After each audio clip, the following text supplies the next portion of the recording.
프란시스 베이컨의 감각의 격상과 자연의 해석. 프란시스 베이컨의 감각의 격상과 자연의 해석. 베이컨의 인식 방법론의 출발점은 자연의 해석이라는 말은 나중에 칸트와 완전히 대립적인 의미예요. 이건 자연에 있는 대로 해석한다는 뜻이고, 칸트는 자연을 조작해가지고 인식하는 걸로 말을 했죠. 고문해가지고.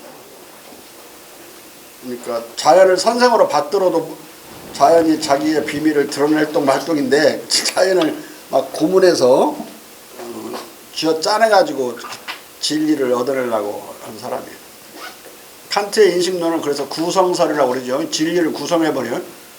있는 대로가 아니라.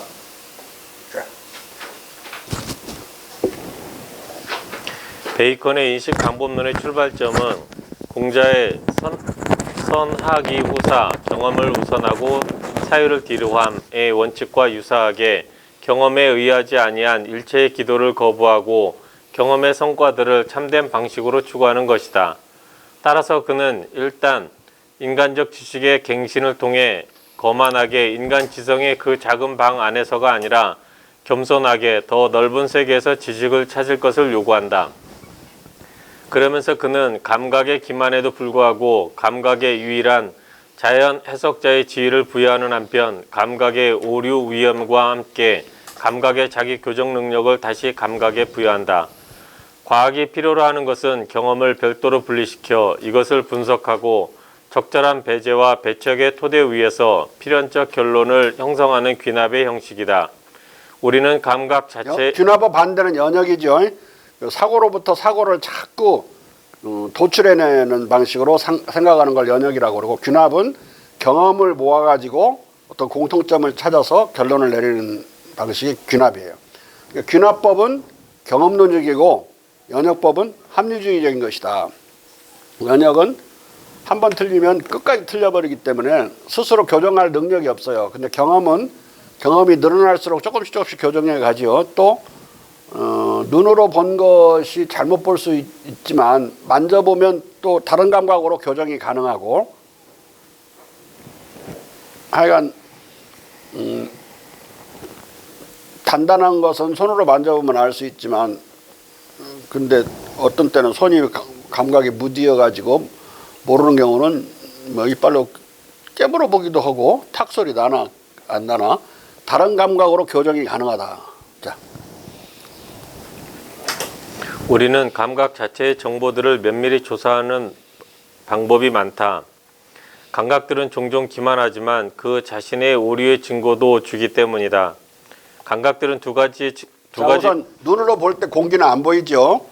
근데 우리가 공기를 들이마셔갖고 내뿜을 때는 공기가 있는 걸 알 수가 있어요. 그러니까 자기가 다른 감각으로 눈의 오류를 교정할 수가 있는 거죠. 자.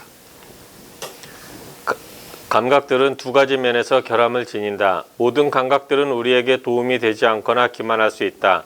첫째, 감각들이 건강하고 상당히 방해받지 않을 때조차도 온전한 물체의 희소성 때문에 또는 그 부분들의 극소 크기 때문에 또는 거리나 물체의 느리거나 빠른 속도 때문에 또는 객체가 너무 친숙하기 때문에 인간의 감각들을 피해 나가는 사물들도 많다. 자, 하나씩 생각해 봅시다. 물체가 너무 희소하면 잘 안 띄어서 없는 걸로 오해할 수가 있어요. 또 그다음에 너무 극소하면 안 보이죠. 만져도 안 잡힐 수가 있어요. 그러면 없는 걸로 착각할 수 있고, 거리나 물체가 느리거나 빠르다. 너무 빨라도 우리가 포착하지 못할 수 있고, 너무 느려도 식물이 자라는 게 대단히 느리게 자라잖아요. 일주일 간격으로 보면 이렇게 큰 걸 알 수 있는데, 그걸 재놓고 척도를 투입해서 재가지고 다음 또 재면 알 수 있죠. 그런데 눈으로 봐가지고는 종일 쳐다봐도 너무 느리게 자라니까 몰라. 네? 잘한다고 생각을 못해요. 그 다음에 하나씩 또 너무 친숙해서 너무 몸 가까이서 일상적으로 계속 접하는 거라 그 자체가 관찰 대상이 안 되는 경우가 있다. 인간의 감각들을 피해 나가는 사물들도 그래서 많은 것이다. 그리고 감각들이 객체를 포착할 때도 이 객체에 대한 이해가 언제나 믿을 만한 것은 아니다. 감각들에 의해 주어지는 증거와 정보는 항상 우주의 유추가 아니라 인간의 유추의 기초에 있기 때문이다. 감각이 사물의 척도라고 주장하는 것은 아주 커다란 오류다. 그러므로 이건 누구를 겨냥해서 하냐면 에피쿠리언들을 겨냥해서 하는 거예요.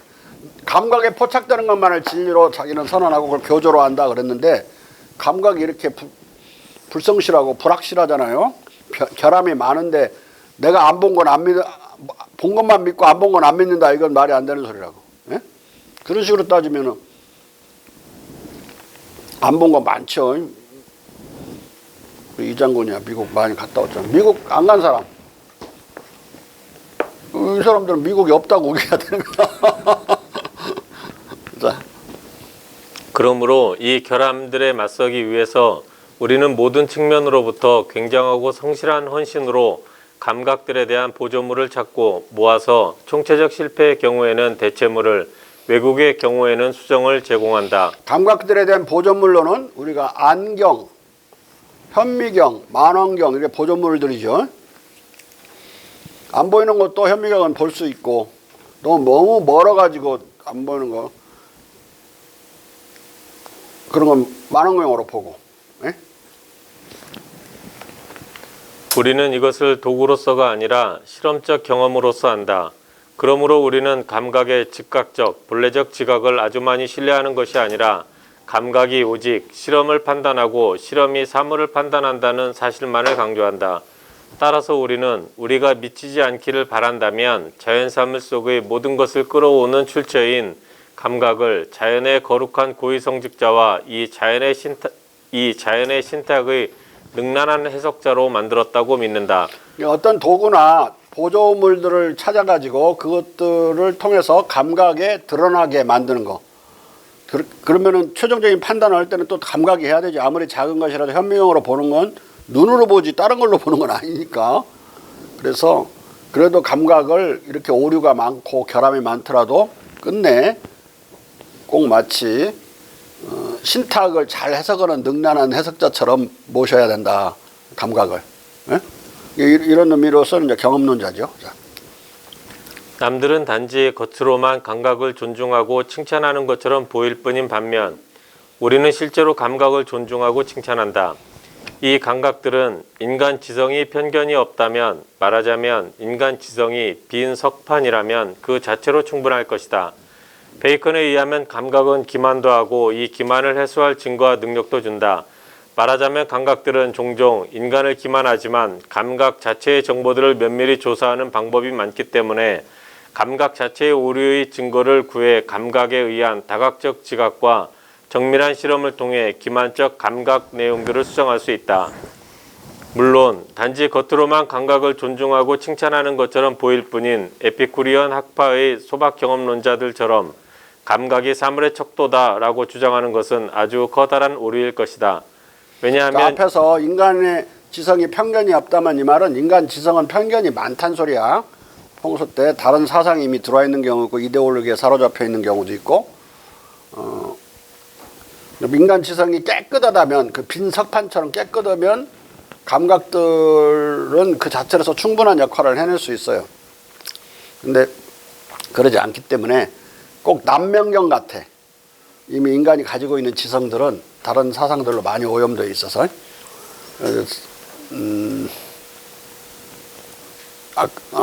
뒤에 나오는데 이제 우상들 많은 우상들에 의해서 지성은 많이 왜곡되어 있다. 오늘날로 우상은 이데올로기라고 번역할 수 있어요. 이데올로기에 의해서 많이 왜곡되어 있다. 자. 왜냐하면 이것은 감각의 즉각적, 본래적 지각을 아주 많이 신뢰하기 때문이다. 하지만 우리가 모든 측면으로부터 굉장하고 성실한 헌신으로 감각들에 대한 보조물, 즉 많은 기억들, 경험과 실험을 찾고 모아서 이 경험과 실험으로 감각이 총체적으로 실패한 경우에 대체물을 제공하고 감각이 왜곡된 경우에 수정을 가한다면 감각의 결함들은 제거될 수 있다. 따라서 자연사물 속의 모든 것을 끌어오는 통로인 감각을 제대로 자연의 거룩한 고위성직자와 이 자연의 자연의 신탁의 능란한 해석자로 만드는 길은 감각의 즉각적, 본래적 지각을 아주 많이 신뢰하는 것이 아니라 감각을 통해 실험을 판단하고 실험을 통해 사물을 판단하는 방법이다.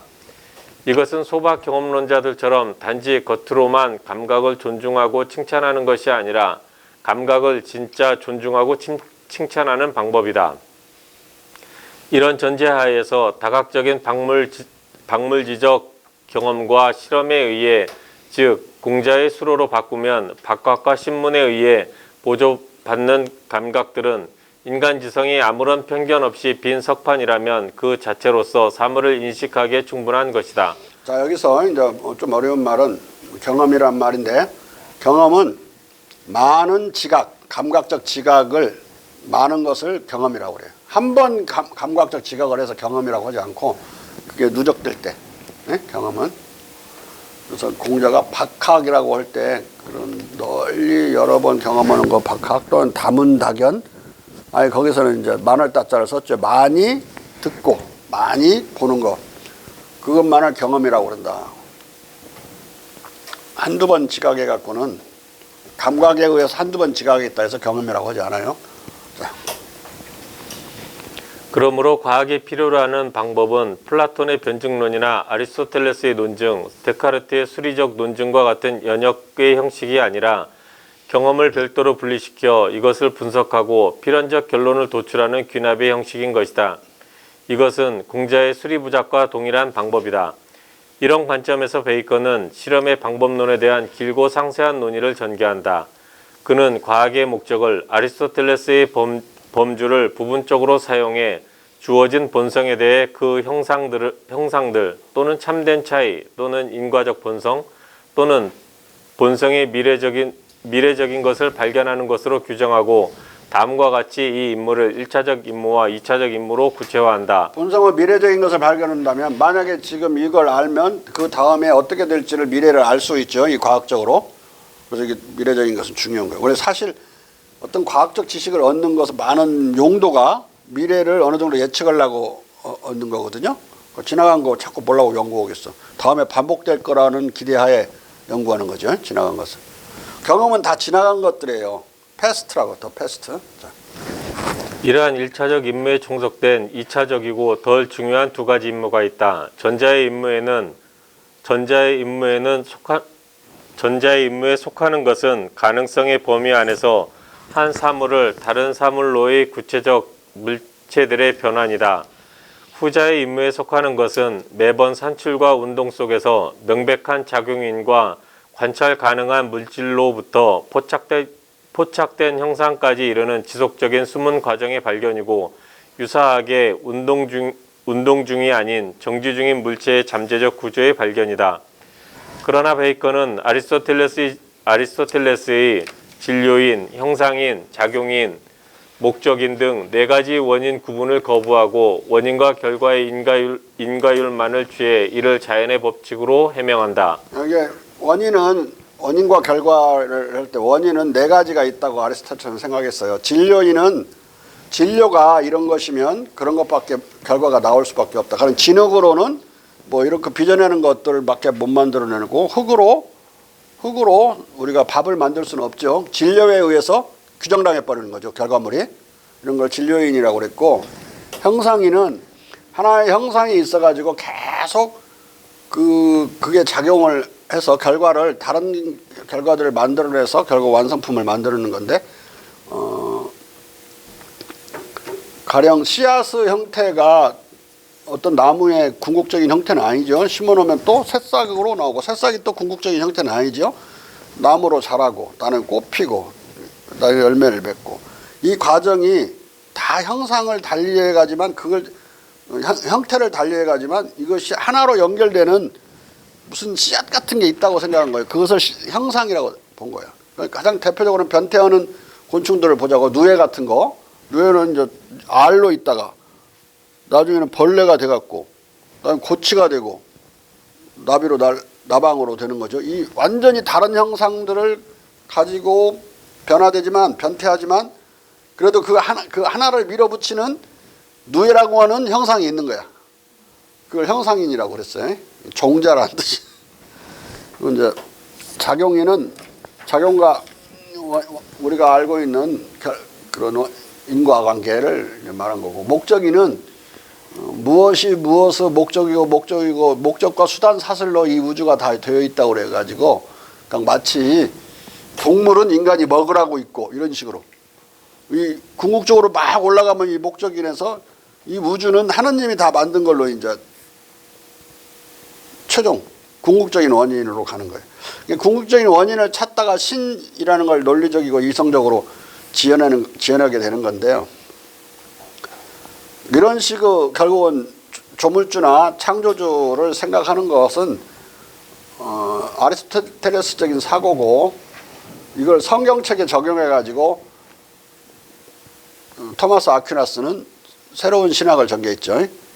플라톤을 적용해 가지고는 교부 철학이 나오지만 그것은 아우구스티누스에서 그러고, 토마스 아퀴나스는 아리스토텔레스를 사용했다, 이런 관계로. 근데 이건 공자의 사유와 판이하게 다른 사고고, 공자는 이렇게 사고하지 않죠. 아까 말한 것처럼 한 번 음하면 한 번 양한다고 하는 중도 원리로 우주 생성을 설명하는 거예요. 창조가 아니고, 그러니까 어떤 사람이 있어서 만들어낸 것처럼 하는 건 이미 비유야. 어떤 사람이 물건을 만드는 비유를 우주를 만든 사람에게 비유하는 거니까 하나도 사실이 아니지. 애널리지지 그건 사실이 아니다. 팩트가 아니란 말이에요. 예? 목적인도 마찬가지야. 동물은 지가 살고 싶어서 사는 것이지 인간이 먹으라고 있는 거 아니라고. 완전히 인간 이주 사고고, 인간 이주의 사고로 지어낸 거예요. 목적인 같은 거. 이런 거 버려버리려고 하는 거예요, 이 사람이. 자, 거부해버리는 거. 네 가지 원인 구분을 거부하고 원인과 결과와 인과율만 취해. 에피셔스 코스만 취하는 거예요. 자, 현행의 인간 지식의 안타까운 상태는 통상적 표현으로 명백하다. 참으로 아는 것은 원인에 의해 아는 것이다 라고 적어두는 것이 옳다. 또한 진료인, 형상인, 작용인, 목적인 등 네 가지 원인을 구분하는 것도 나쁘지 않다. 그러나 목적인은 유용함과 거리가 먼 것이다. 사실 이것은 인간 행동의 경우를 제외하면 과학들을 실제로 왜곡시킨다. 또 형상의 발견은 무망한 것으로 여겨진다. 그리고 그 자체로서, 그리고 형상으로 이끌어지는 잠재적 과정과 별개로 보통 찾고 받아들이는 작용인과 진료인은 마지못해 하는 피상적인 것이고 참된 실천적 지식에 거의 무가치하다. 하나씩 털어내버리고 있죠, 지금. 목적론적 사고는 인간을 전제로 해서만 사고를 하는 거예요. 인간은 사고에서만. 사물들은 그냥 있는 것이지 이것이 목적이 되도록 있고 그런 것도 아니라고. 생태학적 연쇄고리 속에 들어있을 수는 있어도 그것들이 그런 목적 수단관계에 있는 건 아니라고. 가령 토끼를 사자가 먹도록 있다. 그게 사고가 맞는가? 아니, 사자가 없는 동네는 어떻게 하라고. 우리 이쪽에는 하나도 없는데. 그게 뭐 케이스를 보고 막 자꾸 이렇게 머리로 인간 위주로 생각해서. 목적이라는 개념도 인간의 개념이고, 인간이 그런 경우를 목적을 위해서 살고 그러죠. 나머지를 수단으로 쓰고. 목적 설정 자체부터가 인간의 삶의 과정이지 그게 자연의 과정은 아니라고. 왜 그래서 이 사람이 버렸는지 알겠죠? 베이컨이. 자. 또한 우리는 일찍이 우리가 존재에서의 으뜸 역할, 즉 제1본질을 형상에 배정한 데서 생긴 인간 정신의 오류를 비판하고 교정한 것을 잊지 않았다. 자연 속에는 법칙에 따라 순수한 개별적 동작을 표출하는 개별적 물체들 외에 아무것도 실존할 수 없을지라도 철학적 교리 안에서 법칙 그 자체와 이 법칙의 조사, 발견, 설명은 지식과 행위 양자의 기초로 받아들여진다. 특히 형상이라는 단어가 확립되고 통용되고 있는 것처럼 우리가 형상으로 이해하는 것은 이 법칙들과 그 원인들이다. 따라서 사물의 법칙으로서 원인을 인식하는 것이 사물을 제대로 인식하는 것이다. 자, 자연 법칙이라고 할 때 우리는 인과관계를 말하는 거예요. 인과관계를 발견하는 거. 근데 인과관계에서 궁극적인 원인까지 가면 이건 그 원인의 본질까지 알려고 그러면 불가능해요. 우리가 가령 만유인력의 법칙에 따라 중력의 법칙을 설명할 수 있죠. 근데 중력은 왜 생겼지? 이렇게 하면 이제 설명할 수 없어.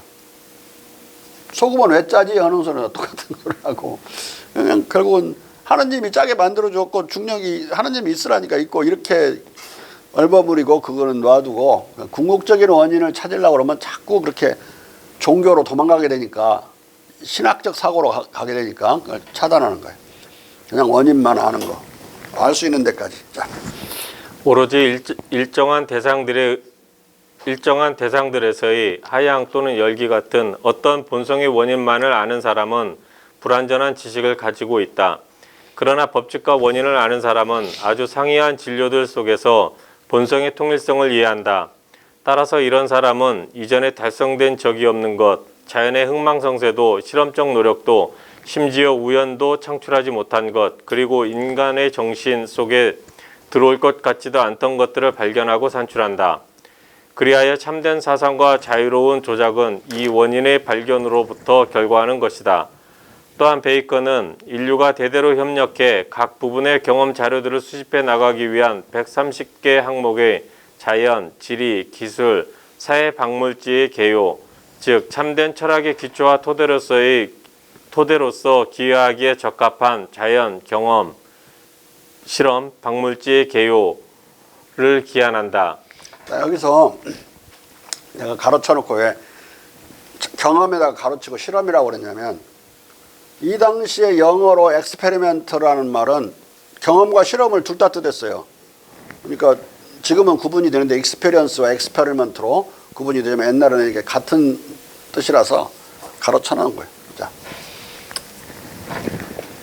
태고 때로부터 부단히 이어진 중국의 역사 기록과 자연 천문 관찰 기록을 본보기로 하는 것 같은 이 박물지는 인류를 형이상학적 단잠에서 깨워 주유 천하의 경험으로부터 배우기 위해서다.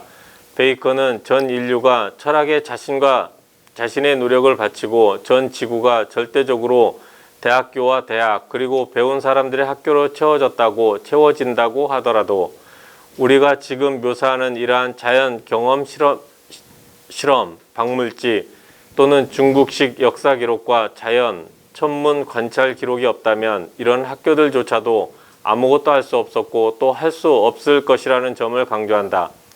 그러니까 천재가 있고 아무리 대학들이 있다 할지라도 이런 경험 박물지, 경험이 누적된 것이 없다면 학문 연구가 불가능하다고 하는 거예요. 천재는 머리만 쓰려고 그러는데 그건 발로 뛰지 않으면 경험은 얻을 수가 없죠. 단 한 번의 실험으로도 진리를 밝힐 수 있는데, 가령 달의 인력으로 조수 간만의 차가 생기나, 어떤 때는 물이 썰물 때가 많이 빠진 때 있고 어떤 때는 덜 빠지고 그러는데, 이건 한 번의 실험으로, 그러니까 같은 날 파나마 운하 근처에서 정반대쪽이라고, 유럽하고 반대쪽, 거기에서 조수 간만의 차가 엄청나게 많이 날 때, 많이 나면 달이 그쪽에 있는 때죠. 그러면 이쪽은, 반대쪽은 어떻게 덜 나겠지. 그것이 같은 날짜 일지에 기록이 된다면 나중에 만나가지고 두 자료를 합쳐보면, 아, 달이 역할을 하는구나, 그걸 알 수가 있는 거죠. 달의 위치에 거기 파나마 위에 있었다면, 그러면은 달의 인력이 조수 간만의 차이의 변동을 가져오는 거. 단 한 번의 실험으로 알 수 있어. 근데 엄청나게 비용이 많이 들겠죠. 옛날같이 범선을 타고 거기까지 가서 그걸 딱 기다렸다가 그 날짜에 너 재라, 나는 여기 날짜에 재고 그러는 거니까, 이런 경우를 카디널 엑스페리먼트, 어떤 결정적인 실험이라고 그래요. 근데 단 원 카디널이면 돼. 또는 크리티컬 엑스페리먼트라고도 하고요. 이때 크리티컬은 비판적이라는 말이 아니라 중요하다는 소리예요. 그러나 이러한 박물지가 개발되고 잘 수립되기만 하면 자연의 해석과 과학은 수년의 작업으로 이룩될 수 있을 것이라는 것이다. 따라서 이것을 먼저 해야 한다. 그렇지 않다면 차라리 연구 작업 자체를 포기하는 것이 낫다. 이것은 참된 실천 철학이 수립될 수 있는 단 하나의 유일한 방법이다. 인간들은 마치 형이상학적 깊은 단잠으로부터 깨어나는 것처럼 정신의 의견, 가공과 참된 실천 철학 간의 차이가 무엇인지, 바로 자연에 관해 자연 그 자체에게 묻는 것이 무엇인지를 인식하게 될 것이다. 이렇듯 베이컨은 서구 학계를 형이상학적 깊은 단잠에서 깨웠으나 칸트의 말대로 데카르트에서 라이프니츠에 이르는 대륙의 합리론은 다시 데카르트주의적 독단론적 단잠에 빠져들었고, 휴무의 회의론적 경험론의 도움으로 칸트는 이 교조적 단잠에서 깨어났다고 했다. 그러나 푸코의 말대로 칸트는 다시 인간학적 잠에 빠져들어 세계를 해석하는 것이 아니라 합리적 본유 관념의 교리에 따라 자연세계를 가작, 가공하고 자의적으로 기획, 입법하고 결국에는 파괴하고 말았다. 자, 여기서 인간학적 잠이란 단잠이란 푸코가 칸트 비판하면서 한 말인데, 인간 위주로 인식론을 구성을 했어요. 칸트는 인간이 12개의 범주를 가지고 원래 이성을 가지고 타고났는데 그 이성에서 12개를 연역해낸다고 그래요. 누구나. 그 중에 이제 예를 들면 크다, 작다, 많다, 적다 이런 식의 범주는, 예? 범주는 누구나 연역할 수 있는 거라고 봐요. 그래서 이 12개의 범주를 가지고 수집한 경험 자료들에다가 적용해서 우리가 경험을 해석하고 인식해내서 경험을 통해서 경험을 결국은 지식을 구성하는 거다. 12개의 범주는 인간으로부터 나간 거죠. 경험은 자연으로부터 왔지만 나중에는 더 이제 우악스럽게 주장하는데, 경험이 일어날 때조차도 이미 인간의 이성이 작용하고 있다고 본 거예요. 이 사람은 인식과 관련된 이성을 오성이라고 불렀는데요. 또는 지성이라고 번역할 수도 있고, 페어슈탄트. 그러니까 인간의 12개의 범주하고 경험 자료가 중간에서 만나가지고 이제 인식이 발생하는 식으로 인간이 이 지식을 구성해내는 식으로 이제 사고를 한 거예요. 공자가 보면 수리부작해야 되는데 완전히 이제 작화만 하고 있는 거지. 거의 반절은. 그게 칸트의 이 인식론은 인간 위주로 자연을 바꾸어서 인식하는 방법이란 말이에요. 그래서 인간이 이성의 입법을 통해서 마치 무슨 지식을 수립하는 것처럼 구성하는 것처럼 생각을 해서 결국은 자연에 맞지 않는 그 인식을 하기 위해서 하다 보면 자연을 제압하고 자연을 억압하고 그러는 이제 자연에 대한 파괴가 이루어지게 된다고. 칸트의 인식의 방법은 나중에 우리가 산업화를 통해서 자연을 파괴한 것과 거의 같은 논리 구조를 가지고 있어요. 그리고 주체 위주로 반은 인식하기 때문에 제국주의 국가들이 그런 약소민족들을 정복하는 그런 식의 논리 구조를 가지고 있어서 마치 인식론적 제국주의고 또 인식론적 그런 자연 파괴론이라고 볼 수가 있어요. 이 사람의 이런 인식론의 이 이성의 엄청난 거만한 이성의 인식론인데, 이 인식론이 결국은 승리하게 돼요. 어느 시대? 제국주의 시대에 승리하게 돼요. 딱 50년 뒤에 칸트 이론이 완전히 정복해버려요. 서양 철학을. 그때가 어느 때냐? 제국주의 시대의 정점이에요. 그러니까 제국주의를 미리 인식론적으로 예견했다고도 볼 수가 있어요. 이 사람은 1708년경에 죽죠. 아니 잘못 말했다. 1808년경 정도에 죽죠. 언제 죽냐? 1차 세계대전. 1차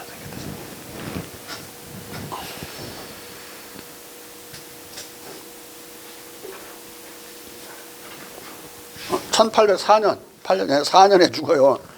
그러니까 19세기가 온전히 되기 전에 50년 정도 지나면 이제 1850년경 되면 완전히 제국주의 시대거든요. 약소민족을 막 전 세계를 정복해버리는 무력으로. 그런 걸 거의 예고한 인식론이라고 볼 수가 있어요. 제국주의적인 사고 속에서 행동 원칙 속에서 칸트를 읽으면 대단히 잘 들어요. 인간이 자연에 있는 걸 해석하는 게 아니라 반대로 구성해내는 식이니까 뭐 자연을 처녀적 자연을 막 맘대로 인간이 조물딱거려 버리는 거죠. 아무튼간에 인간학적인 인간이 어떻게 해서 그 12개의 범주를 만들어내는가, 그건 인간이 이성을 가지고 있기 때문에 이렇게 말했어요. 인간은 왜 이성을 가지고 있는가?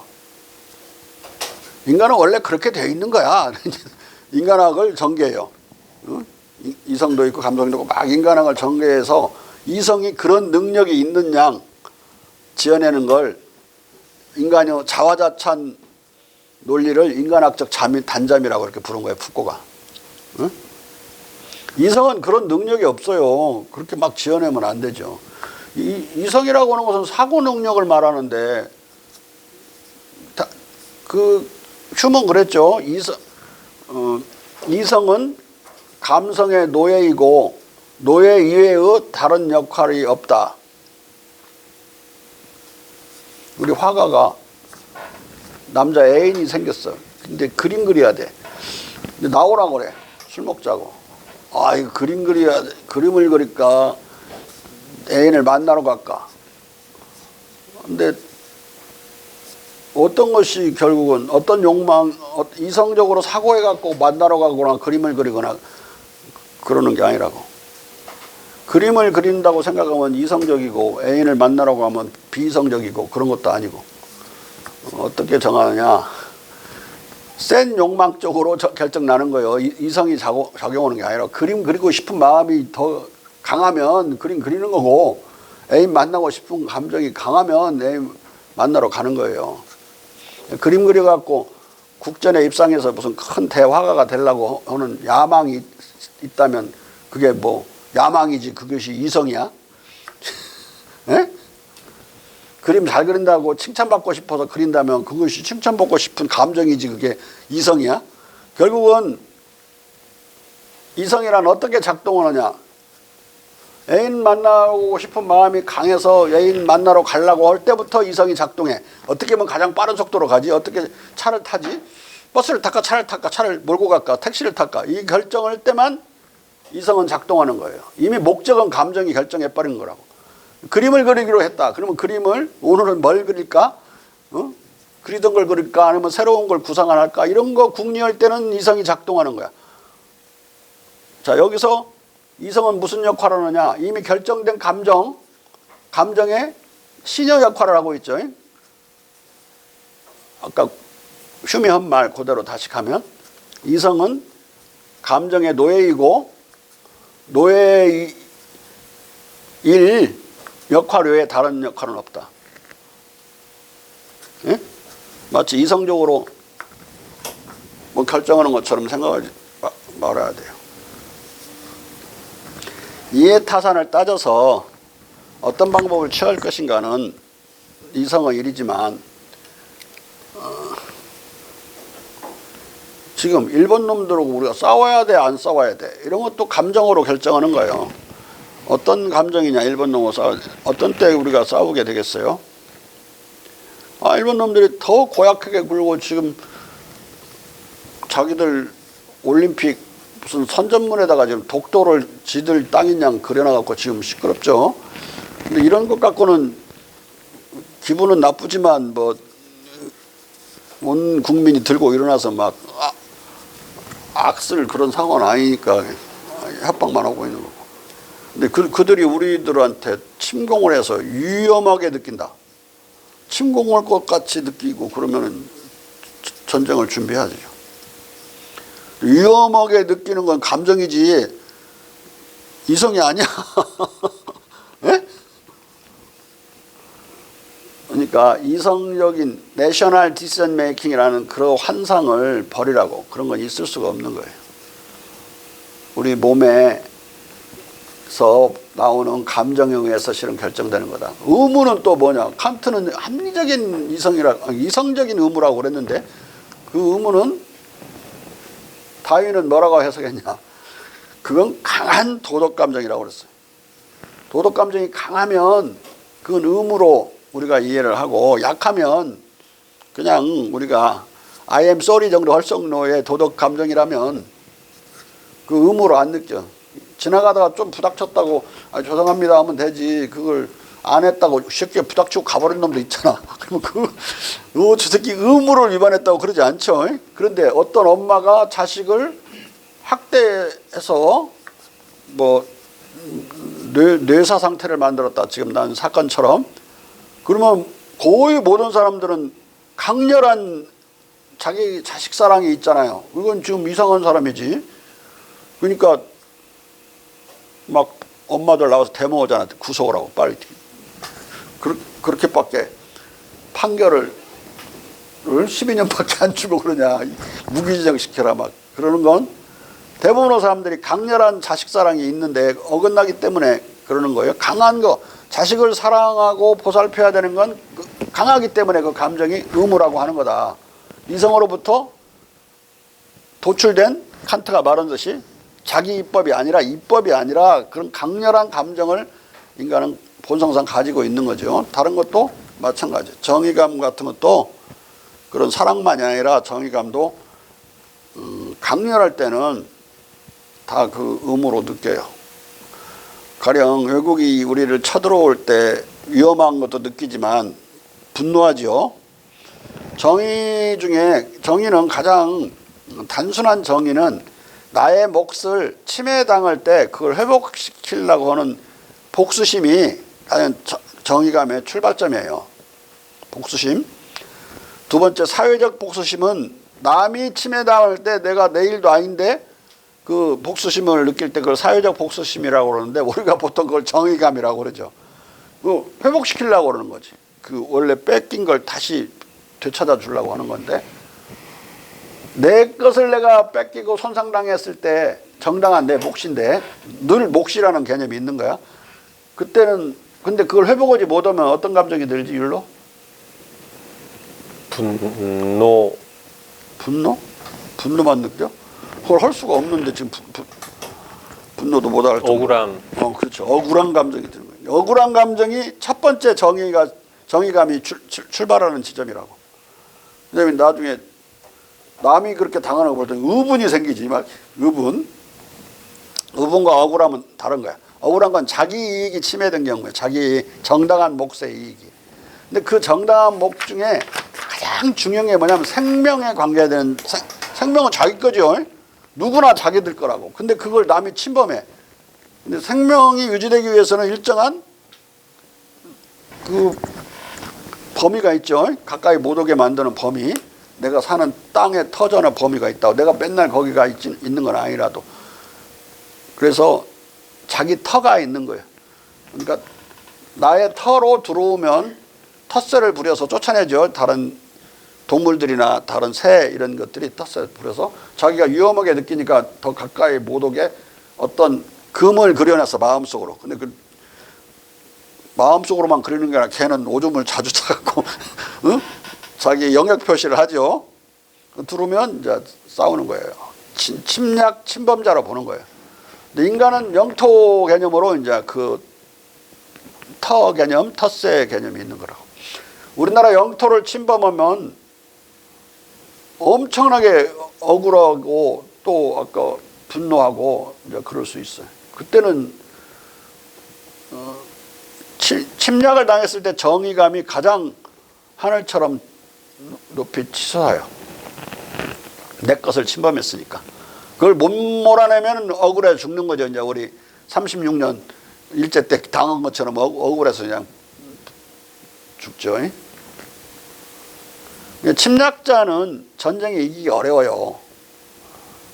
대체로 방어하는 쪽이 이기기 쉬운데 우선 지리적으로 더 잘 알죠. 그 지키는 사람 쪽이. 침략자는 다른 나라로 들어오는 군인들은 낯설지 다. 지리를 얻지 못해. 이익을 할 때 있자, 지리. 근데 이 침략을 당했을 때 느끼는 것은 적개심이에요. 적개심. 단순한 적을 미워하는 게 아니라고. 미우는 것은 미움과 사랑은 동전의 앞면 뒷면이에요. 뭐 그 노래도 막 있잖아요. 누가 부르더라? 심수봉이 불렀나? 사랑하는 말 대신에 미소를 보냈던가? 그랬더니 응답이 없어. 그러니까 미워 죽겠다 그러더니. 그러니까 이 미움은 사랑해주면 사랑을 얻어버리면 해소돼 버리는 거예요. 근데 적개심은 그런 게 아니라고. 적에 대한 미움이 아니야. 이게 적을 이 적개심과 증오심은 그래서 다른 거다. 증오심은 그런 사랑과 반대말이라고 둘이 얽혀 있다면 적개심은 나의 터전을 침범한 자에게만 발휘되는 거야. 그러니까 나의 영토를 침범한 자에게. 그게 적이지 적. 호스틸리티로 바로 규정되는 거라고. 나의 사적인 적도 있지만 공적인 적은 애님이라고 그러죠. 나의 사적인 적은 호스타일이라고 그러고. 공적인 적인 경우에는 이게 이제 모든 국민들은 자기의 연장선상에서 정의로울 때 잘 싸워요. 이게 나의 적군을 물리치는 것이 정의롭잖아요. 그러니까 이 침략자들은 늘 자기들이 공격당했다고 거짓말을 해요. 히틀러도 폴란드군이 공격했다고 자기들은. 에? 북한 놈들도 우리가 자기 공격했대. 침략자들은 자기들이 마치 방어전쟁을 하고 있는 것처럼 거짓말을 한다. 근데 그 거짓말이 오래 못 가요. 아, 연합군은 가만히 없나? 계속 4년 반 내내 미국이나 영국군이 한 건 삐라 뿌려가지고 너희들이 폴란드 침공해가지고 지금 쓸데없이 전쟁을 한 거야. 계속 삐라를 뿌려서 전쟁이 시간을 끌수록 알려주게 돼요. 아, 이게 부당한 전쟁이네? 그게 이제 그러면 사기가 떨어져. 알게 되면 사기가 떨어지면 전투를 잘 못해. 그러니까 결국 침략 군대는 갈수록 시간이 끌면 약화돼요. 그래서 히틀러가 생각한 게 블리츠크릭. 전격전으로 그냥 다 정복해버려. 생각할 틈이 없이. 이쪽에서 반대 홍보를 할 틈이 없이 그냥 전격전으로 해서 좀 이익을 보는 것 같은데 프랑스는 전격전이 통했는데 나라가 작으니까 러시아는 너무 커가지고 아무리 몰고 들어가도 너무 땅이 큰 거예요. 전격전이 안 통하고 결국은 패배하고 마는데 왜 싸우는지 독일군이 스탈린그라드에서 거의 전의를 상실해버리지. 무지하게 죽는데 왜 우리가 여기 밀고 들어가고. 이건 방어가 아니잖아. 이거 분명히 러시아를 침공해 들어온 건데 거기까지 갔는데도 침공인지 침략인지 모르고 있는 독일군 바보 같은 놈이 있나? 이거 남의 나라 지금 뺏으러 온 것 같네. 이게 전의를 상실하는 거예요. 정의감이 없어져. 자꾸 약화되면서. 정복망상만 남으니까 정복망상을 같이 팔로우해 줄 사람이 몇 명이나 있겠어요. 히틀러 같은 광기 어린 사람을 따라갈 사람이. 추종할 사람은 별로 많지 않다. 결국은 전쟁에 지고 만다고. 근데 방어하는 쪽은 갈수록 정의감이 하늘을 찌르고 충천하는 거예요. 충천. 어떻게든 싸워서 이기려고 그러고. 바보가 아니면 싸우겠죠. 뭐 똑같은 정도로 강민족이 싸운 건 아닌데 우리 민족만큼 열심히 싸운 민족은 없는 것 같아요. 전 세계에서. 왜냐하면 그때 임시정부 만들었을 때도 24개 국가가 제국주의 국가에 의해서 소멸했거든요. 근데 그중에 딱 한 나라, 이 대한제국의 그 후예들만 대한민국을 임시정부 만들어가지고 계속 싸웠어요. 응? 딱 한 나라만. 그리고 대부분 월남 왕이나 모로코 왕이나 이런 사람들은 그런 제국주의적인 침략자들하고 짜웅해가지고 궁짜궁짜해서 지들은 나라 망할 때 더 부자 됐어요. 왕족들이. 그래가지고 파리에서 막 호텔서 궁궐처럼 살고 계속 그랬거든요.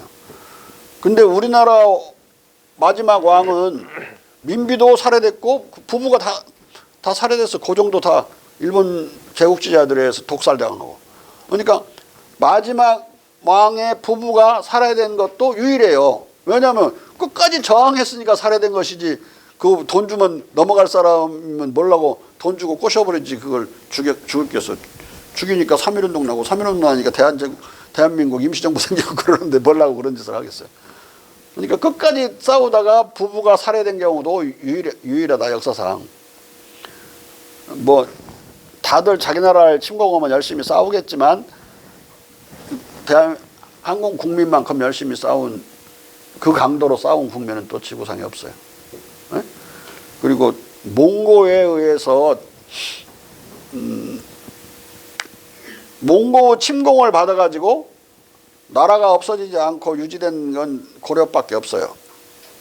싸우다 만 경우 말고 일본같이 쳐들어갔더니 무슨 까미까지라는 바람이 불어가지고 그냥 물이 배가 다 엎어져버리고 뭐 그런 거 말고 아예 그런 지리상의 문제 때문에 침공이 불가능한 나라 빼고 송나라는 15년 싸우다가 몽고군에 망해요. 근데 고려는 37년을 싸웠어요. 그러니까 몽고가 쿠빌라이가 질려가지고 너희들이 졌다고만 인정하면 왕조와 역사와 너희들의 전통을 강토를 다 온전하게 보존해 주겠다. 그냥 인정만 하라고 그러면 다 해준다고. 고려만 남아요. 전 세계가 싹 없어져. 무굴 제국은 인도를 쳐들어간 몽고족을 무굴이라고 그래. 발음이 몽고 비슷해가지고. 이란도 점령당해서 나라가 없어져서 그 먼 데니까 노예 징기스칸의 노비가 가서 왕이 돼. 모스크바도 점령당한 거다. 다 그 자식들이 가서 다 왕 노릇을 하고 중앙아시아 전체가 점령당했고 완전히 그랬는데 송나라도 점령당해버리고 정복당해서 싸그리 없어지고 중국식으로 머리 한라장 깎아버리죠. 아니 저 몽골식으로. 고려는 머리 안 깎았어요. 그냥 고려는 그냥 상투가 원래 2개였어요. 2개 한국 사람들. 그러니까 조선 초에 지어진 절들 중에는 여기 지금 남아있는 것에도 상투가 둘인 동자 불상이 있어요. 지금 어디 절에 그런데. 근데 원래 상투가 하나인 경우 하는 경우도 있고 2개 하는 경우도 있었는데 그거 다 유지를 해요. 전통을 건드리지 않는다고 그랬으니까 그대로 보존돼요. 그리고 왕비는 황후는 전통적으로 이제 고려에서 시집가서 황후가 되니까 쿠빌라이 다다음 때부터의 황제들은 다 고려 피가 섞였어요. 응? 그러니까 왕비를 가져올 만한 대등한 나라가 고려밖에 없었던 거예요. 이 몽골놈들이. 어? 자, 읽으세요. 인간 정신의 청소, 우상의 제거. 베이컨은 자연의 해석으로 넘어가기 전에 먼저 할 일을 오염된 인간 정신을 우상으로부터 해방시키는 지성과 이성의 청소로 기인한다. 공자가 사이불학의 오류 위험과 무의미성을 지적했듯이 기인한다가 아니라 기안한다. 기안.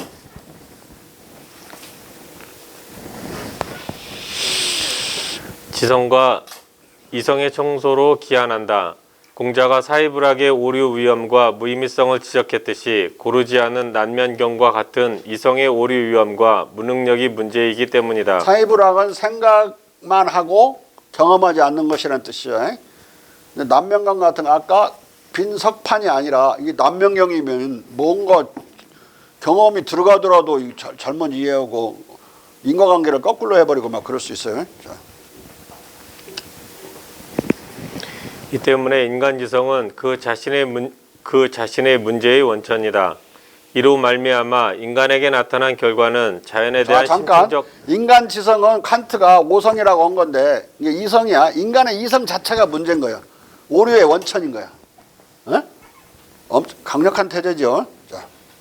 이로 말미암아 인간에게 나타난 결과는 자연에 대한 심층적 무지이고 이 무지의 결과로서 궁핍이다. 정신이 받아들이고 지키고 축적하는 그리고 그 밖의 모든 것의 원천인 사물들의 시초 개념들은 결함에 차고 혼동되고 함부로 사물들로부터 추방된 것이고 추상된 거. 추상된 것이고 또 정신의 두 번째와 기타 개념들 안에도 이것에 못지않은 고통과 비일관성이 들어있다. 그 결과 자연에 대한 탐구에 동원하는 일반적 인간 이성이 잘 기초 지어지지 않고 적절히 구성되지 않다. 인간 이성은 기초 없는 우람한 궁전 같다. 인간들은 여기 정신의 않고 구성되지 않았다. 과거형으로 사세요.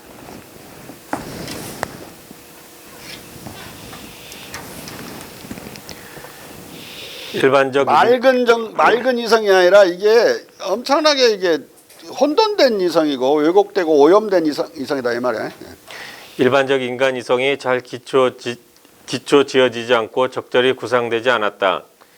인간 이성은 기초 없는 우람한 궁전 같다. 인간들은 정신의 그릇된 능력들을 찬미하고 경축한다. 하지만 인간 이성은 제대로 된 방법들의 적절한 보조 수단이 이용되었더라면, 그리고 정신이 자연에 대해 보다 고분고분하고 자연을 무모하게 모욕하지 않았더라면 인간들이 획득할 수 있었을 자신의 진정한 능력들을 인간은 놓치고 상실한다. 정신이 너무 자연을 선생님으로 보시고 자연으로부터 뭔가 비밀을 전해 듣고 배우려고 오는 게 아니라 칸트처럼 오만하게 지가 무슨 12개의 범주를 거기다 적용해가지고 막 이따위 식으로 온 게 고분고분하지 않은 거예요. 그건. 자연의 비밀을 알 수가 없어 그렇게 되면.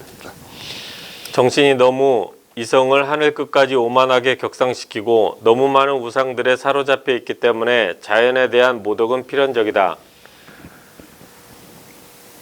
이게 그 이성을 우상시하는 사람이 너무 많아. 아까 내가 합리주의는 지식인의 아편이라고 하는데 자기 이성이나 지성이나 이런 것을 너무 우상으로 받드는 사람을 내가 그걸 지적한 거예요. 자.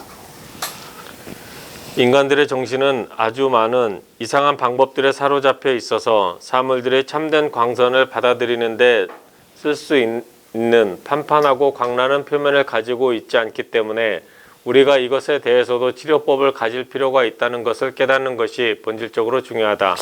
가령 인간이 사고가 한다면 개인이니까 개인의 관점에서 사고를 이성을 작동시키죠. 근데 그렇게 해갖고 사물을 제대로 인식할 수 있나? 이걸 이제 나중에 동굴의 우상이라고 이 사람이 불러요. 자기 개인 동굴에 갇혀 있는 경우. 어떤 것은 타고날 때부터 있는 것이 있고, 어떤 것은 나중에 후천적으로 생기는 것도 있지만은, 인공적인 우상도 있고, 타고날 때부터 가진 본주적인 것도 있고, 나중에 갈라서 그걸 분석적으로 알려줘 이 사람이. 자. 정신을 사로잡은 우상은 인공적이거나 본유적이다. 인공적 우상들은 철학의 교리와 종파로부터 또는 편벽된 증명규칙으로부터 인간들의 정신 속으로 잠입했다. 자, 이것은 이렇게 지금 추상적으로 써놓으면 무슨 말인지 잘 모를 거예요. 가령 근데 플라톤의 형이상학, 아리스토텔레스의 형이상학 이런 것은 이론이고 잘못된 이론인데 그게 한참 지배를 했죠. 그게서 사로잡혀 갖고 사고를 하게 되면 배워가지고 인위적으로 인간이 만들어내는 것을 얘가 받아들인 거니까 인위적 우상이라고 그런 거야 이런 거. 예? 인위적 우상. 근데 본유적인 건 아까 개인이면 어쩔 수 없이 갖는 어떤 편견이 생기는 거죠. 자. 본유적 우상은 강박보다 훨씬 더 많은 오류 경향이 있는 것으로 드러나는 지성 그 자체 안은 내재하는 우상이다. 왜냐하면 고르지 않은 거울이 사물들의 광선을 그 본래적 모양과 꼴에서부터 변화시키듯 정신도 감각을 통해 사물들에 의해 영향을 받으면 충실하게 사물들을 보존하는 것이 아니라 자신의 개념을 형성하고 고안할 때 자신의 본성을 끼워 넣어 아까 12개의 범주를 갖다 적용해서 그 말은 똑같은 거야 지금. 응? 12개의 범주가 자연에 없는데 왜 사고에서 연역해내가지고 거기다 끼워 넣냐고. 불순물을 끼워 넣는 거죠. 공자는 그래서 술하라고 그래서 술이 부작, 서술하되 작화하지 않는다. 인간적인 걸 인위적인 편견을 끼워 넣지 않는다. 아까 자연의 해석이라는 말이나 이 사람이 공자의 술이라는 말이나 같은 말이야. 서술한다는 말이나. 자. 사물의 본성과 뒤섞는다는 것은 상당히 확실하기 때문이다. 처음 두 종류의 우상은 꽤 어려워도 제거될 수 있지만 마지막 본유적 우상들은 결코 제거될 수 없다. 본유적 우상을 두 가지를 드는데 하나는 아까 금방 말한 개인이 자기 개인적 시각에 사로잡힐 수밖에 없는 동굴의 우상을 말하고 다른 하나는 종족의 우상이야. 인간이 만물의 영장이라고 생각하는 시그 사고, 칸트가 빠졌던 그런 인간학적 단잠, 인간학적 자화자찬이지 뭐. 마치 모든 다른 동물과 식물들이 인간한테 먹으라고 또는 잡아서 그 가죽을 입으라고 있는 것처럼 막 그런 식으로 인간 위주로 생각하는 거. 아무 관계 없어요. 이게 자연에 있는 동물들은 지들 목적으로 자기 삶을 사는 거지 인간을 위해서 있는 게 아니라고. 자연은 자연대로 자기의 생존과 그러한 권리가 있어요. 인간만 권리가 있는 게 아니라 어떻게든 그 충돌을 최소화하고 자연 파괴를 줄여야만 자연 속에서 태어나서 허가받고 들어오지도 않은 불청객 같은 그런 손님으로 스스로를 알고 살아가야지 인간이 제대로 자연 속에 사는 것이지 마치 자연의 정복자처럼 창세기에 써졌듯이 그런 식으로 정복자로 알면 이런 식으로 완전 파괴된 자연을 우리는 만나게 된다. 자. 정신이 자신의 개념을 형성하고 고안할 때 자신의 본성을 끼워 넣어 사물의 본성과 뒤섞는다는 구절은 칸트의 소위 공허하고 위험한 선험적 종합 판단을 상기시킨다. 아까 그 12개의 범주를 경험 자료에다가 섞는 걸 이 사람이 선험적 종합 판단이라고 그렇게 이름을 붙였어요. 종합한다는 건 두 개를 합친다 소리야. 베이컨의 관점에서 본다면 칸트의 이 선험적 종합 판단은 결코 제거될 수 없는 정신의 본유적 우상들을 사물의 본성에 뒤섞는 이런 섞음질에 해당한다. 선험적이라는 뜻은 경험 이전의 이미 인간의 이성에서 도출해낸 거, 연역해낸 것이란 뜻이야. 경험에서 온 게 아니라 경험 이전에 갖고 있는 거. 자. 베이컨의 이 말은 플라톤의 선의 이데아, 데카르트의 본유관념, 칸트의 감성 형식과 순수한 이성의 범주 등은 결코 타고난 합리적 지식이 아니라 모조리 사유, 이성의 본유적 우상일 뿐이다. 자, 앞에서 그 12개의 범주 중에 아까 크다, 작다, 뭐 그런 범주들, 수다성이다 뭐 이렇게 말하는데 그게 이성의 연역으로 나온 것으로 그 칸트가 말하는 거 그걸 내가 비판을 안 했는데 3살 이전의 어린이는 철이 안 들었다 해서 이성이 아직 깨이지 않았다는 뜻이에요. 이성이 없는 그 어린이들이 과자, 지가 좋아하는 과자를 여기는 한 뭉텅이 있고 아직 실지도 몰라 몇 개인지 여기는 한두 개 놓아두면 배로 기어갖고 많은 쪽으로 가요. 많은 쪽으로. 생각해서 가는 게 아니라 이성으로 그냥 눈으로 보고 많고 적고를 아는 거예요. 무슨 개떡이나 무슨 이성의 연역 산물이야 그게. 어? 수학의 십진법 이런 것도 인간이 손가락이 10개잖아. 하나 둘 셋 넷 10개까지 쉬었던 그 경험적인 산물이지 십진법이 무슨 오묘한 어떤 선험적 영혼의 산물이고 그런 거 아니라고. 어? 흉이 비판할 때 그러지 무슨 수가 영험한 어떤 인간의 정신의 산물이라고 착각하는 수학자들이 많은데 다 경험의 산물이다. 예? 12진법을 쓰는 데는 아마 손가락들이 6개 했던 것 같아. 병신들이 모여갖고 12진법 쓰고 결국은 10진법이 다 정리해버려요 다. 오늘날 컴퓨터는 다 이진법으로 되어 있죠. 반도체는 전기가 통했다 안 통했다. 통하면 1, 안 통하면 0. 그러니까 모든 수는 이진법으로 다 바꿀 수 있어요. 네? 주역은 이진법으로 되어 있고. 왜냐하면 있는 것과 없는 거 무와 유는 1이고 무는 0이고 이렇게 해서 그 주역 궤도 만들어지고 그런 거예요. 자.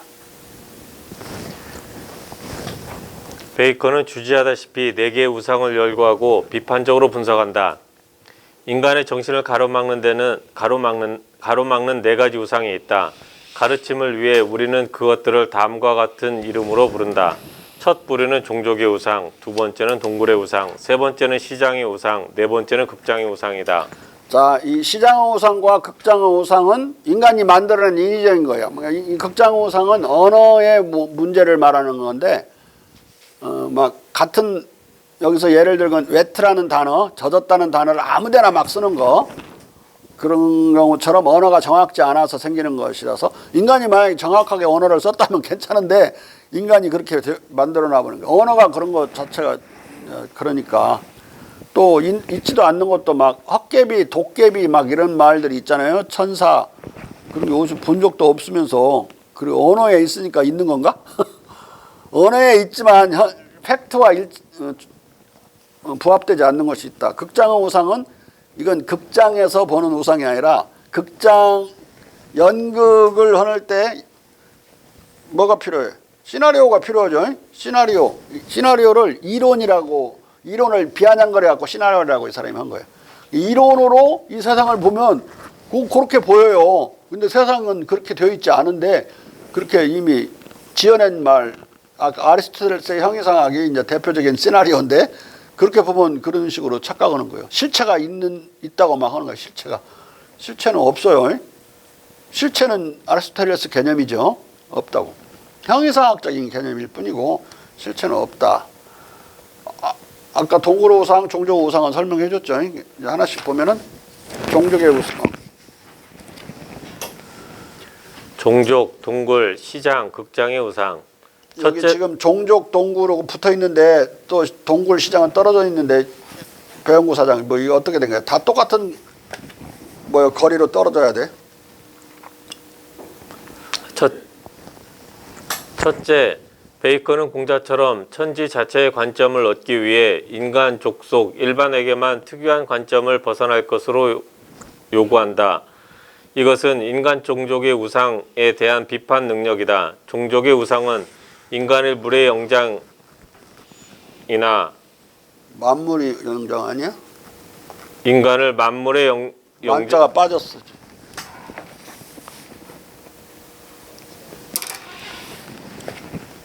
인간을 컴퓨터랑 탁 쳐버리면 이게 날아가 버리는 경우가 많아요. 그래서 글자가 빠지기가 쉬워. 종족의 우상은 인간을 만물의 영장이나 만물의 척도로 보고 자연과 우주의 주인으로 여기거나 인간의 감각적, 이성적 본성에 이른바 본유관념을 특권으로 삼아 인간을 특별한 존재로 격상시키는 온갖 사고방식이다. 자, 이게 본유관념이라는 말은 플라톤의 용어고 본유관념을 타고났다고 그래서 본유관념을 끌어내면 지식이 발생한다고 본 거예요. 근데 아리스토텔레스는 본유관념은 없고 이성을 타고났는데 그 이성에서 연역에 내서 우리가 범주를 만들 수 있다. 그 부분은 칸트가 훔쳐간 거죠. 네? 플라톤 칸트를 적당히 섞어서 데카르트에 적분시킨 사상이 칸트 사상인데 여기서 이제 본유관념을 다시 또 재현시킨 사람이 데카르트예요. 데카르트. 그런데 본유관념은 없다고 부정한 사람은 모든 관념은 외부로부터 오는 거지 경험에서 얻는 것이지 타고난 거 없다라고 한 사람은 홉스, 존 로크, 데비드 휴me, 공자님 이렇게 가는 거예요. 근데 본유관념이 없다. 그 말은 본유 지식이 없다는 이야기예요. 타고나는 본유 지식이 있다고 우기면 합리론자예요. 그런데 이성만 가지고 나오고 이성에서 쉽사리 연역할 수 있다 생각하는 자는 아리스토텔레스와 칸트라고. 응? 연역으로 말하는 거. 그러니까 그 사람 말대로 원래면 어린이는 어떻게 큰 것 작은 것을 알고 큰 것 달라고 떼쓰는지 상대방 것이 두 어린이 앉혀놓고 보면 남한테 준 것을 더 크게 보고 뺏으려고 자꾸 남의 것이 더 커 보여갖고 이건 완전히 연역을 해가지고 이성을 작동시켜서 했다고 칸트는 우길 거야. 정신 나간 소리지. 응? 이게 그렇게 쉽게 연역할 수 있는 12개 범주를 말을 했어요. 너무나 본유 관념이나 이성을 너무 특권화한 거죠. 그렇게까지 능력이 있지 않아요, 이성이라는 게. 아까 그 우리 화가 내가 예를 들었잖아요. 연애로 가려면 연애로 가려고 작심한 때부터 이성은 보조적으로 작동하는 거예요. 이 노예로. 자, 이것은 모든 개개인이 인간으로 태어나 사는 한에서 인간 종족의 이론임을 벗어날 수 없기에 저 본유적 우상에 속한다. 종족의 우상은 말하자면 인간 본성 그 자체와 인류라는 바로 종족 또는 인종의 기초를 두고 있는 것이다. 그러나 인간 감각이 사물들의 척도라는 주장은 그릇된 것이다. 감각이든 정신이든 이 양자의 모든 지각, 인식은 우주와 관련된 것이 아니라 인간과 관련된 것이다. 인간 지성은 사물들로부터 광선을 받아들여 자신의 고유한 본성을 자연의 본성과 뒤섞는 이로써 자연 본성을 뒤틀고 망가뜨리는 난명경과 같은 것이다. 이러한 종족의 우상은 인간적 영영 실체의 규칙성 또는 그 편견 또는 그 한계 또는 그 실세 없는 운동의 기원을 두거나 인간 고유의 감정의 영향 또는 감각의 한정된 능력 또는 인상의 양상의 그 기원을 두는 것들이다. 인식론적 종족의 우상의 플라톤적 표현은 이데아론이고 아리스토텔레스적 표현은 아케르 제1원리에 대한 이성적 직관의 이론이고 근대적 표현은 본유관념론이고 에피쿠리언적 표현은 인간 감각을 진리의 척도 또는 만물의 척도로 보는 사물의 척도로 보는 진리의 척도 또는 사물의 척도로 보는 감성적 절대 진리 획득론이다. 반면 공자는 베이컨처럼 하늘에서 만드는 본유 인상을 인정했으나 사이불학으로 얻어진다는 본유관념을 부정했고 근도 개인적 지식의 가능성 개연적 지식의 가능성만을 인정하고 득도의 가능성, 절대 진리의 획득 가능성 또는 조문도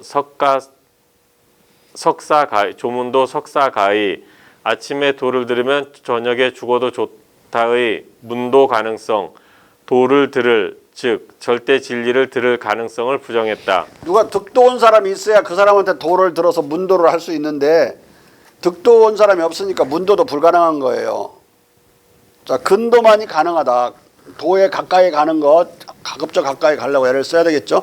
그건 뭐하고 득도는 인정치 않는 거예요. 절대 진리를 얻을 수 있는 인간의 능력을 처음부터 부정하기 때문에. 왜 인간은 가령 중력은 왜 있지 이런 걸 풀 수가 없잖아요. 소금은 왜 짜지 이런 물음을 풀 수가 없어. 그건 다시 아까 하느님이 짜게 하니까 짜다고 이렇게 제천성상이라고 그러는데 짜다고 하는 것은 이미 감각적인 인간의 심상이에요. 응? 그것을 염도를 측정할 수 있어 우리가. 그렇죠? 당도도 측정할 수 있고. 근데 우리는 감각으로 달다, 싱겁다, 짜다, 싱겁다 이렇게 이제 감각으로 알죠. 그 감각으로 알 때 짜다, 싱겁다 이런 상을 또는 달다 이런 상은 인간이 타고나는 거예요. 응? 빨갛다 이런 것도 뭐 700 마이크로 파장 근처에서 빨갛게 우리는 빨간 걸로 심상을 떠올리는 거예요. 그렇게 되면 그러면 우리가 심상은 가지고 있는 거라고. 그러면 누가 주었느냐? 하늘이 줬어. 천성으로 갖고 있는 거니까 하늘이 준 본성을 천성이라고 또 부르죠.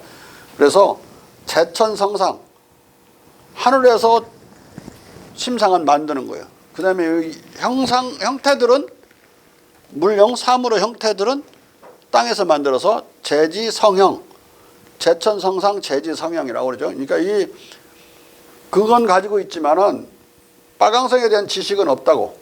빨강성은 나중에 연구해서 알아내야 되지 타고난 것은 아니야. 자, 이 조문도 석사가에는 만약에 문도를 할 수 있다면, 도를 들을 수 있다면 공자가 이런 말을 했겠어요. 그러면 저녁 때 죽어야지. 이럴 일 절대 없으니까 아침에 도를 들으면 저녁 때 죽겠다고 죽어도 좋다 그런 거예요. 에? 득도 가능성이 없으므로 문도 가능성이 없어서 이렇게 자신 있게 말한 거예요. 그래서 73세까지 사셨다고. 자,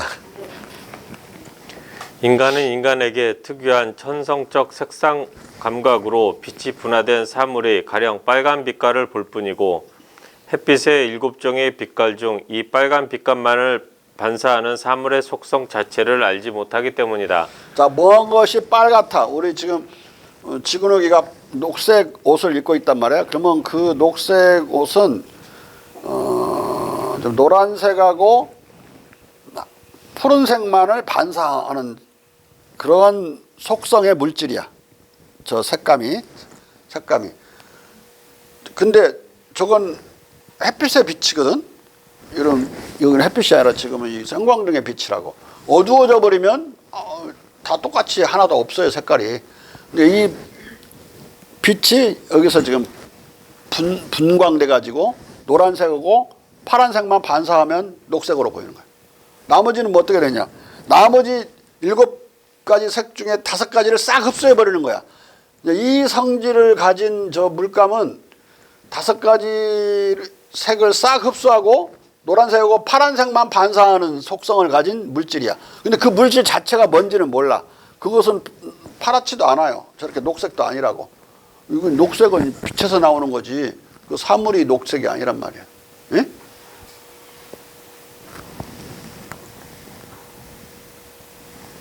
김찬숙 씨 알겠어요? 예? 저렇게 검은색은 뭐냐? 검은색은 싹 흡수해버리는, 모든 빛을 싹 흡수하면 검은색으로 보이는 거예요. 다 반사하면 흰색으로 보이고. 그래서 7가지 색을 다 합치면 태양은, 아니 광선은 흰색이고 물감은 검은색이야. 네? 물감하고 빛하고 달라요, 햇빛하고. 자. 어떤 사물이 빨갛다는 판단은 인간에게 특유한 것이고 다른 동물들이나 빨간색 생명 인간에게는 타당하지 않은 것이다. 자, 생명이 있다는 사실은, 빨간색을 못 보는 생명이 있다는 것은 그 사람은 빨간색을 볼 수 있는 심상을 못하고 나온 거죠. 그러니까 이게 있어야 빨간 것도 보고 못 보고 그런 거야. 녹색을 못 보는 녹황색도 그 생명도 있어요. 이렇게 생명이면은 군대도 장교는 못 돼요. 특히 조종사는 못 된다고. 다 걸러내 버리죠. 그리고 이 고추도 못 따. 어떤 할아버지가 있는데 말이야, 텔레비에 나왔는데 부인을 도와주고 싶어해. 좀 가을이 가까워지면 엄청나게 일거리가, 그 부인이 고추밭을 어마어마하게 경작하기 때문에 따줘야 되는데 막 빨간색, 파란색 2개가 다 생명이야. 아무거나 따는 통에 그 할머니가 일 못하게 한쪽에 치워놨어.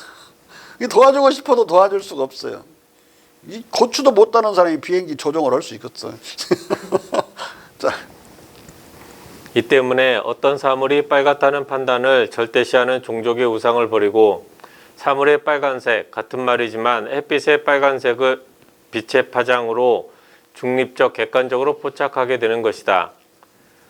한편 인간을 그 사물이 뭔지는 몰라. 사물 자체가 뭔 색인지 색깔을 모르고 그것이 그러한 빛을 일부를 반사하고 일부를 흡수해버리는 그런 속성을 가진 것이다. 그것만 아는 거예요. 칸트도 물 자체는 알 수 없다고 그랬죠. 근데 나는 그 칸트의 그 말에 그것도 잘못됐다고 봐요. 어느 정도까지 인간은 사물을 알 수 있고 그 사물은 그런 색상이나 이런 걸로 포착은 안 되지만 사물의 본질은 기야 기, 힘이라고. 힘. 기운 세다 할 때 그 기, 힘. 근데 물 자체를 아는데 우리 동양 사람들은, 극동 사람들은 모든 거 기를 붙이자는 우리 아이고 기주고 아주 기사로 감기 걸렸다고 그러고 하여간 뭔가 하여간 기로 다 생기가 펄펄 넘치네. 그냥 다 기로 다 도배해버렸지 우리 말이 거의 다. 이 사물은 기가 잘 정제되면 전기 유물 정제되면 사물로 변하고 사물이 타버리거나 그러면 다시 그리고 화력이나 이런 걸로 빛으로 변하죠. 나무 같은 건 태우거나 이런 것도 다 탈 수 있죠. 타면은 기운으로 다 바뀌어. 우주의 비밀은 양기, 음기 아까 나왔죠. 한 번 음하고 한 번 양할 때 양기, 음기야. 양기, 음기가 분화되지 않았을 때는 태극이라고 한다. 또는 태극이라고 하기도 하고 일원이라고도 하기도 하고 태일이라고도 하기도 하고 주역에서는 태극이라고 그랬고 얘기에서는 태일이라고 그랬고 또는 일원이라고도 하고 응? 다 같은 말인데 분화가 되면 양기와 음기로 갈라져요. 자, 물 자체를 인간이 모르는 건 아니다. 알 수 있고 이 사물의 본질을 모른다고 하는 것은 오감으로만 포착할 때 모르는 거예요. 네? 오감으로만 포착할 때. 왜냐하면 6번째 감각을 근감각이라고 그러는데 머슬 센스 오감으로만 포착하는 사람은 눈만 감아도 사물은 안 보여버리는 거니까 등만 돌려도 안 보이고 그래서 그 사물의 독립적인 실존 자체를 의심하기가 쉬워요. 네? 여기 있었던 사람이 내가 집에 갔다 온 사이에도 계속 있을 거라는 보장은 없고 갔다 왔더니 보니까 계속 있으면 이 사람이 중간에 30분은 화장실 갔다 왔는지도 모르고 있으면 계속 앉아있는 걸로 착각할 수 있죠. 우리 오감은 늘 사물들의 그런 변화를 포착 못하고 잘 모를 수가 있어요. 그런데 그래서 그 존재 자체를 의심할 수 있다고.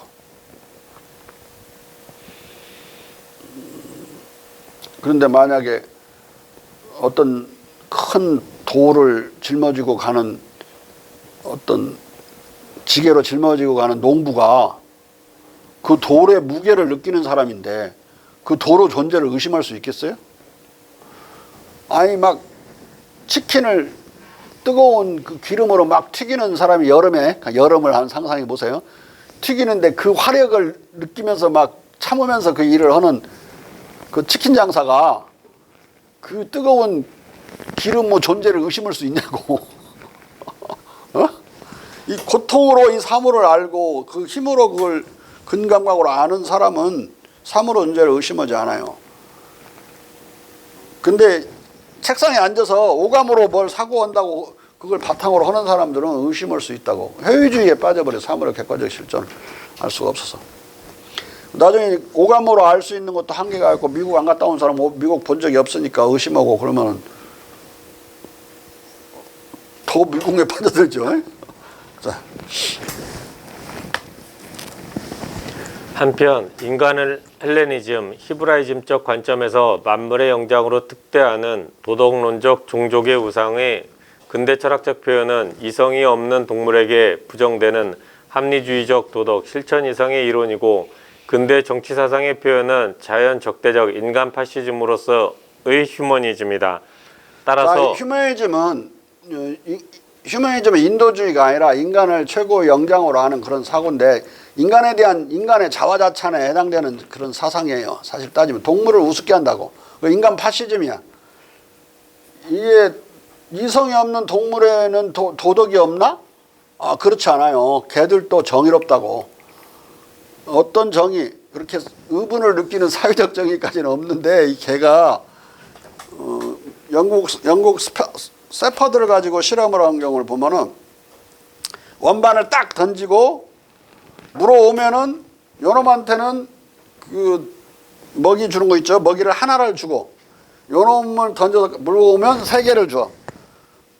그걸 한 3번 정도 한단 말이에요. 근데 나중에 4번째 할 때는 요놈 하나 받는 놈 있지. 하나 받는 놈. 요놈이 억울해가지고 그 다음에 안 주스러 가.